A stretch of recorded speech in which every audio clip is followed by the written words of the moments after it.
everyone. Reverend Alexis here with our Thursday spiritual practice. And I just want to start by sharing with you a scripture reading from the Common English Bible. I'm going to be reading Isaiah chapter 6, verses 1 through 7. In the year of King Uzziah's death, I saw the Lord sitting on a high and exalted throne, the edges of his robe filling the temple. Winged creatures were stationed around him. Each had 6 wings. With 2 they veiled their faces, with 2 their feet, and with 2 they flew about. They shouted to each other, saying, "Holy, holy, holy is the Lord of heavenly forces. All the earth is filled with God's glory." The doorframe shook at the sound of their shouting, and the house was filled with smoke. I said, "Mourn for me, I'm ruined. I'm a man with unclean lips, and I live among a people with unclean lips. Yet I've seen the King, the Lord of heavenly forces." Then one of the winged creatures flew to me, holding a glowing coal that he had taken from the altar with tongs. He touched my mouth and said, "See, this has touched your lips. Your guilt has departed, and your sin is removed."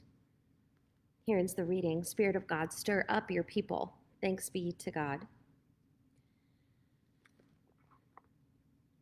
One time when I was studying this scripture, I realized that this moment when Isaiah says, "Mourn for me," or in other scripture readings, Isaiah says, woe is me. And there's this idea of a drawing back and a cowering and a kneeling. And I always think about the scripture when I think about people being overwhelmed by the presence of God. So what does it have to do with spiritual practices? Well, one of the things that I think we've actually lost in the Protestant church and that we've lost in the Methodist church is this idea of embodiment, this idea of embodying our faith. You notice that Protestants don't always cross themselves like Catholics do. Have you seen Catholics do that? They cross themselves at the beginning of a prayer, at the end of a prayer, at a moment that they want to mark as holy. There is a physical action. Maybe you've seen images of people practicing Islam going to prayer time, and they lay out a rug that faces a certain direction, and they kneel and they bow, and they enter this position of submission as they pray.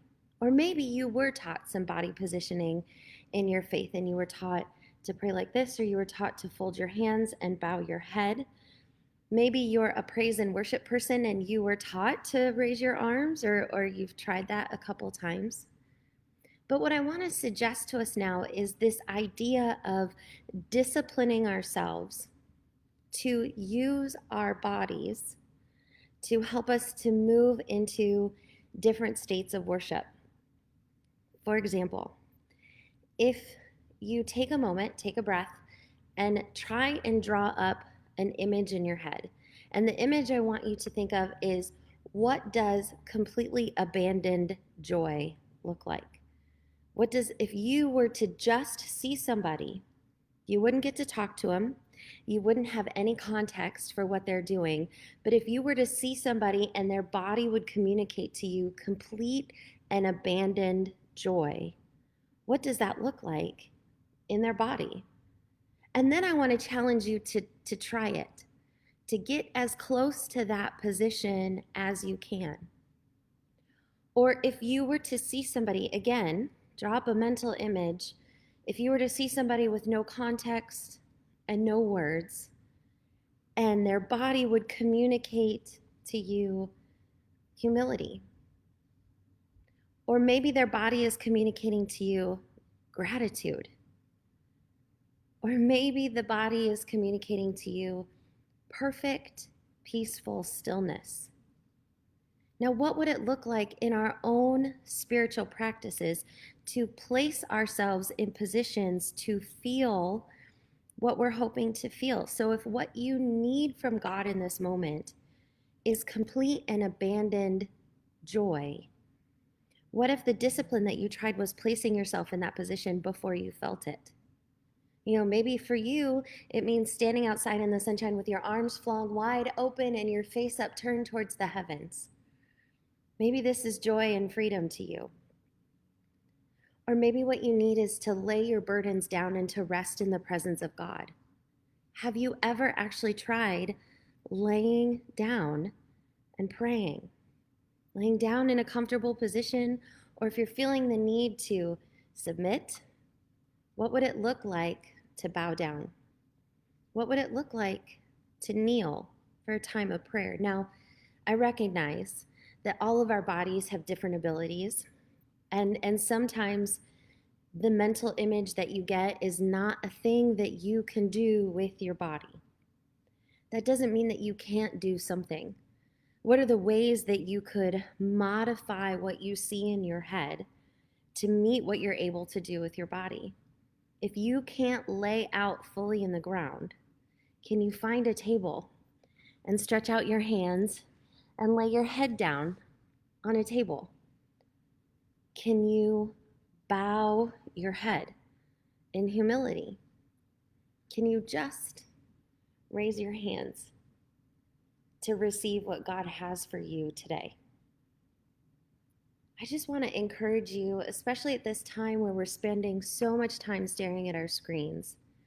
I want to encourage you to move in your prayer life. And I'm going to be doing this too. I have taken to walking a lot more as I pray, to getting out and walking around Council Bluffs as I pray for Council Bluffs, and to walking in the sanctuary as I pray for you.